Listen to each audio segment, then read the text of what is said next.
Hello everyone, welcome back to my YouTube channel. तो कैसे हैं आप सब लोग। लास्ट वीडियो में हमने बात की थी कि ट्रिगर नोड कौन कौन से होते हैं और किस पर्टिकुलर ट्रिगर नोड का क्या काम होता है। इसी तरीके से आज का जो टॉपिक है वो काफ़ी इंटरेस्टिंग होने वाला है, क्योंकि आज के टॉपिक में हम बात करने वाले हैं एक ऐसे नोड के बारे में जो कि हर बिगिनर को पता होना चाहिए कि अगर वो कल को अपनी एडवांस ऑटोमेशन बनाएंगे तो उसमें ये नोड बहुत ज़्यादा यूज़ होने वाला है, और इसके बिना तो हम कह सकते हैं कि पॉसिबल ही नहीं है कि कोई अपनी एडवांस ऑटोमेशन बना सकता है। और इस टॉपिक का नाम है API। और API को कॉल करने के लिए या API को इम्प्लीमेंट करने के लिए N10 में एक पर्टिकुलर नोड बना हुआ है जिसको हम बोल देते हैं HTTP रिक्वेस्ट नोड। तो HTTP रिक्वेस्ट नोड, जब भी मैं कोई API कॉल करता हूं, यानी कि मैं किसी भी थर्ड पार्टी सर्वर के साथ कम्युनिकेशन बिल्ड करना चाहता हूं, तो उस केस में मुझे HTTP रिक्वेस्ट नोड को यूज करना मैंडेटरी है, ताकि मैं कोई भी डेटा जो है थर्ड पार्टी एप्लीकेशन से या थर्ड पार्टी वेबसाइट से डेटा फेच कर सकूं या फिर डेटा वहां पे सेंड कर सकूं। और इस नोड के अंदर बहुत सारे सब टॉपिक्स होते हैं, कि जैसे कि इसके अंदर URLs होते हैं, मेथड्स होते हैं, इसके अंदर रिक्वेस्ट हेडर्स होते हैं, किस तरीके से हम ऑथराइजेशन पास करते हैं, और वो सारा कुछ हम आज की वीडियो में कवर करेंगे। तो बने रहिए एंड तक और चलते हैं मेरी कंप्यूटर स्क्रीन के ऊपर और देखते हैं कि HTTP रिक्वेस्ट नोड को किस तरीके से इंप्लीमेंट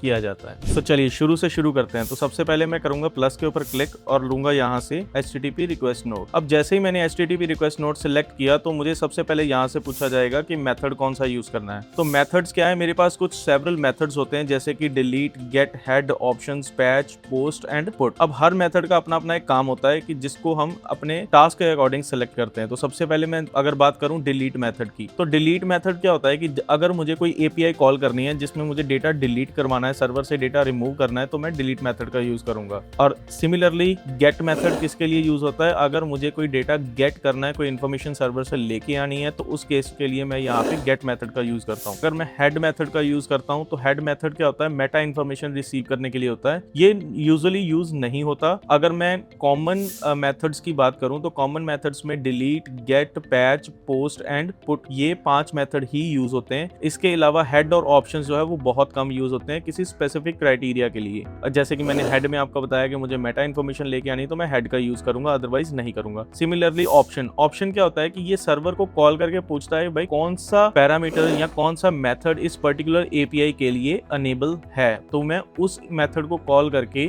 या उस मेथड को यूज करके मैं अपनी API कॉल कर सकता हूं, या फिर सर्वर से इंफॉर्मेशन ले सकता हूं, या सर्वर को इंफॉर्मेशन भेज सकता हूं। तो ऑप्शन भी बहुत कम यूज होता है। नेक्स्ट आता है पैच। तो पैच बेसिकली क्या करता है कि अगर मुझे डेटा अपडेट करना है तो मैं पैच का यूज करता हूं। सिमिलरली पोस्ट, अगर मुझे कुछ नया डेटा जो है वो सर्वर के ऊपर भेजना है या कोई नई इंफॉर्मेशन भेजनी है, जैसे मैं आपको एक एग्जांपल के साथ बताऊं कि जब भी आप किसी भी वेबसाइट के ऊपर साइन अप करते हैं या फिर नया अकाउंट क्रिएट करते हैं, तो वो इन्फॉर्मेशन जो है वो पोस्ट मेथड के थ्रू सर्वर तक पहुंचती है, तो इसलिए हम पोस्ट मेथड को न्यू डेटा इंसर्ट करने के लिए यूज करते हैं। सिमिलरली पुट मेथड होता है। पुट मेथड भी एक पैच मेथड की तरह ही काम करता है, लेकिन दोनों में डिफरेंस होता है। पुट हम तब यूज करते हैं जब हमें कंप्लीटली डेटा अपडेट करना हो, और पैच मेथड हम तब अपडेट करते हैं जब मुझे उसी अपडेटेड इन्फॉर्मेशन के अंदर या एग्जिस्टिंग इन्फॉर्मेशन के अंदर कुछ पोर्शन जो है वो अपडेट करना हो, तो मैं उस पैच मेथड को यूज करता हूं। तो ये बेसिक डिफरेंस है इन सारे मेथड्स के बारे में। तो अभी के लिए मैं इसको कॉल करने के लिए गेट मेथड का यूज करूंगा, क्योंकि मुझे एक सिंपली API कॉल करनी है और सर्वर से इन्फॉर्मेशन गेट करनी है। URL, अब URL के बारे में मैंने आपको बताया था, बेसिकली डिस्क्रिप्शन में आपको ऑलरेडी बता चुका हूं कि अगर आप किसी थर्ड पार्टी सर्वर से इन्फॉर्मेशन लेना चाहते हैं तो उस सर्वर का भी कोई एड्रेस होता है। जैसे कि आप किसी से भी बात करते हैं, हर एक पर्सन का एक इंडिविजुअल एड्रेस होता है। सिमिलरली कोई भी सर्वर जिससे हम एक इन्फॉर्मेशन गेट करना चाहते हैं या फिर इन्फॉर्मेशन भेजना चाहते हैं, उसका एक पर्टिकुलर एड्रेस होता है। तो वो एड्रेस हम यहाँ पे पुट करेंगे URL के अंदर, और साथ में मेथड सिलेक्ट करेंगे कि जो वो मेथड एक्सेप्ट कर रहा है URL, हम उसको सिलेक्ट करेंगे और उसके अकॉर्डिंग हम अपनी API को कॉल करेंगे। अब URL के बाद नेक्स्ट टाइप आती है ऑथेंटिकेशन। ऑथेंटिकेशन बेसिकली क्या होता है, कुछ एक सर्वर जो है वो ऑथेंटिकेशन नन के साथ चलते हैं, कि मतलब बिना किसी ऑथेंटिकेशन के APIs कॉल होती हैं। जैसे कि मैं अभी आपको एग्जांपल में भी बताऊंगा कि जो API मैं यूज करने वाला हूं उसके अंदर कोई भी किसी भी टाइप की ऑथेंटिकेशन नहीं है। तो सबसे पहले स्टार्ट करते हैं प्री डिफाइंड ऑथेंटिकेशन टाइप से। तो जैसे ही मैंने प्री डिफाइंड सेलेक्ट किया तो मेरे पास आ गया क्रेडेंशियल टाइप। तो यहाँ पे मेरे पास बहुत सारी ऑथेंटिकेशन टाइप्स आ गई। जैसे मैं किसी AWS के ऑथेंटिकेशन या IAM यूजर के ऑथेंटिकेशन को यूज करना चाहता हूँ, या फिर कोई अजूर की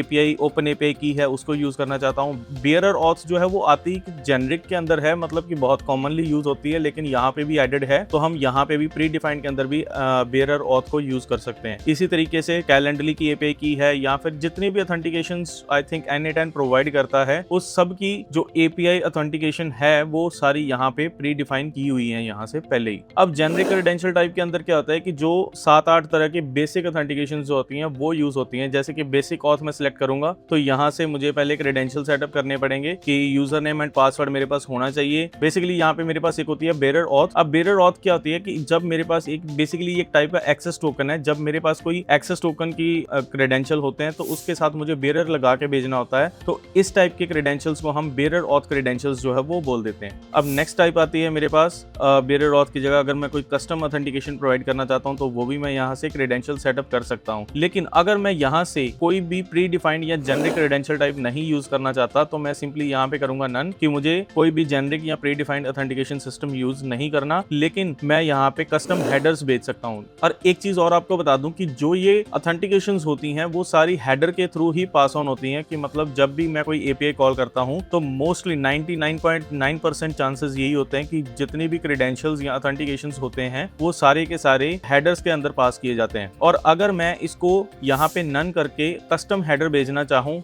तो मैं कस्टम हेडर भी भेज सकता हूँ। अगर मैं यहाँ पे एक फील्ड और उसकी वैल्यू रख के जेसन भेजना चाहता हूँ तो मैं वो भी भेज सकता हूँ। अगर मैं यहाँ से जेसन फील्ड भेजना चाहता हूँ तो मैं यहाँ से जेसन भी भेज सकता हूँ। तो ये एक टाइप है, मोस्टली हम इसको फाइंड्स फील्ड्स बिलो के हिसाब से यूज करते हैं कि अगर मुझे कोई भी टोकन भेजना है या कोई ऑथेंटिकेशन भेजनी है तो यहाँ से मैं एक्स एपीआई करके भी भेज सकता हूँ। ये भी एक मेथड है एक्स एपीआई करके, और यहाँ पे मैं उसकी वैल्यू लिखूंगा तो मैं उसका टोकन जो है वो भेज सकता हूँ। और यहाँ पे मैं बेयरर टोकन भी भेज सकता हूँ। मैं सिंपली यहाँ पे लिखूंगा बेयरर, उसके बाद मेरा एक्सेस टोकन आ जाएगा जो भी मैं यहाँ पे एक्सेस टोकन यूज करना चाहता हूँ। तो ये हेडर्स की बात होगी। अब नेक्स्ट चीज आती है मेरे पास क्वेरी पैरामीटर्स। अब क्वेरी पैरामीटर्स क्या होते हैं कि जब ये यूआरएल मुझसे कोई पर्टिकुलर इन्फॉर्मेशन फेच करने के लिए या इस यूआरएल के साथ मुझे ये पर्टिकुलर पैरामीटर भेजना पड़ेगा, जैसे कि मुझे अपना नेम भेजना पड़ेगा, या फिर आप यहाँ पे इस एग्जांपल को हम बोलते हैं क्वेरी पैरामीटर। तो ये हो गया मेरा यूआरएल के साथ मैंने क्वेश्चन मार्क्स ऐड करके यहाँ पे प्रोजेक्ट आईडी लिखा है और उसके साथ उसकी वैल्यू लिखी, फिर %% का साइन है, फिर उसके बाद नेक्स्ट पैरामीटर आ गया और उसकी वैल्यू आ गई।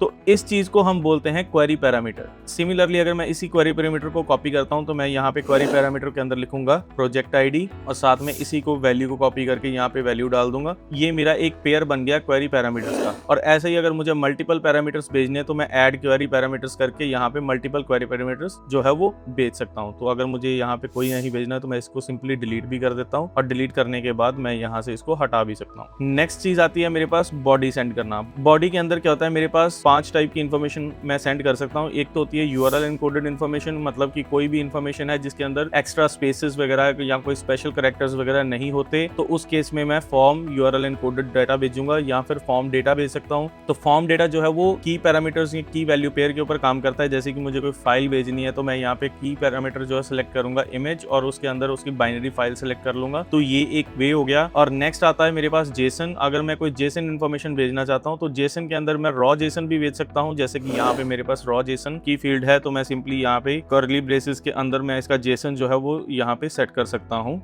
तो मुझे जो भी जेसन भेजना है मैं यहाँ से जेसन भेज सकता हूँ। तो ये बॉडी पैरामीटर हो गया। नेक्स्ट आता है मेरे पास रॉ डेटा। अब रॉ डेटा जो होता है कि उसमें मैं कोई भी किसी भी टाइप का डेटा भेज सकता हूँ। अब इसके अंदर कंटेंट टाइप मैं खुद सेट करूंगा कि मुझे किस टाइप का डेटा भेजना है। अगर मैं यहाँ पे टेक्स्ट और HTML सेलेक्ट कर देता हूँ तो मैं यहाँ पे टैग्स की इन्फॉर्मेशन में जो है वो इन्फॉर्मेशन सेंड करूंगा। और अगर मैं यहाँ पे टेक्स्ट HTML की जगह XML सेलेक्ट कर देता हूँ तो भी मेरी इन्फॉर्मेशन जो है वो टैग्स के फॉर्म में जाएगी। अगर मैं यहाँ पे जेसन सेलेक्ट कर देता हूँ तो मैं यहाँ पे जेसन के फॉर्म में डेटा जो है वो भेज सकता हूँ। तो ये एक तरह की हमें प्रिविलेज दी हुई है N8N ने कि हम कंप्लीट एपीआई जो कॉल करनी है वो किसी भी टाइप से एपीआई जो है वो कॉल कर सकते हैं। तो अब एक एग्जांपल के साथ बात करते हैं। तो यहाँ पे मैं एक यूआरएल पेस्ट कर रहा हूँ। तो सिंपली ये एक डमी एपीआई का यूआरएल है और इसका मेथड जो है वो हम गेट ही रहने देते हैं, क्योंकि यहाँ से मुझे ये यूजर्स की इन्फॉर्मेशन निकाल के देगा। तो ऑथेंटिकेशन ये एपीआई कुछ भी नहीं मांगती, और ना ही इसके अंदर मुझे कोई बॉडी सेंड करनी है, और ना ही कोई क्वेरी पैरामीटर्स जो है वो मुझे इसके अंदर सेंड करने हैं। और यहाँ पे मैं इसको करूंगा एग्जीक्यूट स्टेप, और जैसे ही मैंने एग्जीक्यूट स्टेप किया तो मेरे पास ये डेटा जो है वो पार्स होके आ गया। तो ये इसने अभी तक मुझे 10 यूजर्स की इन्फॉर्मेशन दी है। अगर मैं इसको टेबुलर फॉर्म में देखूं, यूजर नेम आ गया, नेम आ गया, ईमेल आ गई और यहाँ फिर उसके जियो इन्फॉर्मेशन आ गई, यानी कि एड्रेस वगैरह जो इसने मुझे गेट करके यहाँ पे प्रोवाइड कर दिया। तो ये टोटल 10 यूजर्स की इन्फॉर्मेशन यहाँ पे मुझे मिल चुकी है। अगर मैं इसको क्लोज करता हूँ तो ये एक मेरा वर्क फ्लो बन चुका है, जिसके साथ प्रीवियस वीडियो में मैंने बताया था आपको कि एक मेरे पास ट्रिगर नोड होता है। ये मैनुअल ट्रिगर नोड है, वो ऑटोमेटिकली लग गया क्योंकि हमारे वर्क फ्लो की जो स्टार्टिंग नोड होती है वो हमेशा एक ट्रिगर होती है। तो यहाँ से मैं इसको दोबारा से एग्जीक्यूट वर्क फ्लो करता हूँ तो इसने अगेन मुझे 10 आइटम्स जो है वो फेच करके दे दी। तो मैं दोबारा से इस डेटा को देखता हूँ तो ये मेरे पास डेटा आ चुका है। तो ये था प्रोसेस हमारा कंप्लीट HTTP रिक्वेस्ट नोड का। तो वीडियो को ज्यादा लंबी ना करते हुए इस वीडियो को यहीं पे रैप अप करते हैं और नेक्स्ट वीडियो में हम बात करेंगे कि इसी पर्टिकुलर वर्क फ्लो के अंदर हम एक मर्ज नोड को इंटीग्रेट करने वाले हैं और साथ ही के साथ स्प्लिट नोड को भी इंटीग्रेट करने वाले हैं। इसी के साथ आपको पता चलेगा कि आप रेट लिमिट का जो इशू आता है उस चीज को कैसे रिजॉल्व कर सकते हैं, और यहाँ फिर जब आप मल्टीपल एपीआईज कॉल करते हैं तो मल्टीपल एपीआईज का डेटा जो है वो आपको एक सिंगल नोड के अंदर लेके जाना है, तो आप उसको किस तरीके से हैंडल कर सकते हैं यूजिंग द मर्ज नोड। और अगर आपको ये वीडियो थोड़ी सी भी इन्फॉर्मेटिव लगी है तो प्लीज मेरी वीडियो को लाइक कर दो और हाँ, चैनल को सब्सक्राइब कर देना और बेल आइकन को जरूर प्रेस कर देना ताकि आने वाली कोई भी नेक्स्ट वीडियो आप मिस ना कर पाओ। तो मिलते हैं नेक्स्ट वीडियो में एक इंटरेस्टिंग टॉपिक के साथ। टिल देन, जय हिंद।